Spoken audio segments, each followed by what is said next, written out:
Countless people have asked me how I met MandRproductions, and believe it or not, it's actually much easier than you think. So the very first thing you have to do is follow him on Instagram. He posts a ton of stories on there, and that's how I actually found out that he would be at BrickFair handing out these MandR tiles, which I actually still have today, and right now they mean a symbolic symbol to me that I met him and did an interview with him. I also directly asked him a ton of questions on Twitter, so that way I knew exactly where to find him and when he would be there. Instantly I booked my airplane ticket, and the following morning I actually went to BrickFair and I asked this one guy.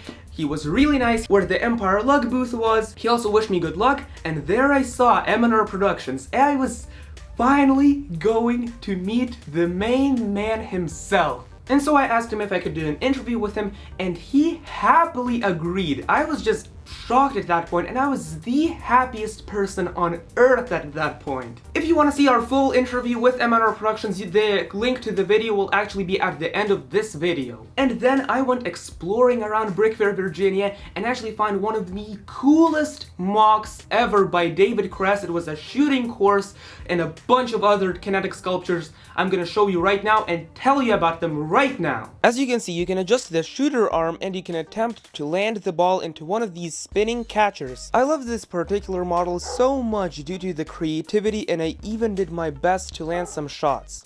But I wasn't as good as David Kress, the designer of this model, along with many other kinetic sculptures like the Pac-Man, which goes along a straight line and it turns around to simulate when the Pac-Man eats the white pellet to eat the ghost. His next creation is this kinetic sculpture of an old man fishing. He's on some rocky waves, and it's done in a pretty creative way.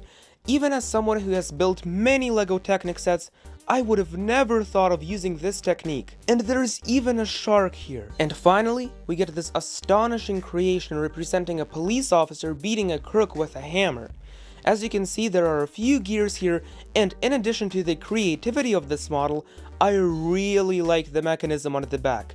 Just look at it. It's like an entire gear made out of Lego. BrickFair Virginia even features a Lego Mindstorms mock depicting the Earth, Moon, and the Sun. I thought that Mindstorms was dead by now, but clearly people are still interested in making Lego robots. Unfortunately, the designer of this creation asked to remain anonymous. There was also a big diorama with the Vestas wind turbine. It was my favorite large Lego diorama simply because it featured the wind turbine. And finally, at BrickFair Virginia, I, quite literally, met a LEGO fan who presented a museum. We can see some of the classic pirate sets, Legoland sets, and even classic space sets, which lasted from the late 70s all the way to the early 80s. These are some of the most breathtaking moments I had at BrickFair Virginia, and who could forget my interview with MandRproductions? Click the video right here so you can go ahead and check it out. This is your Unbrick Me here, and I'll see you in the next one.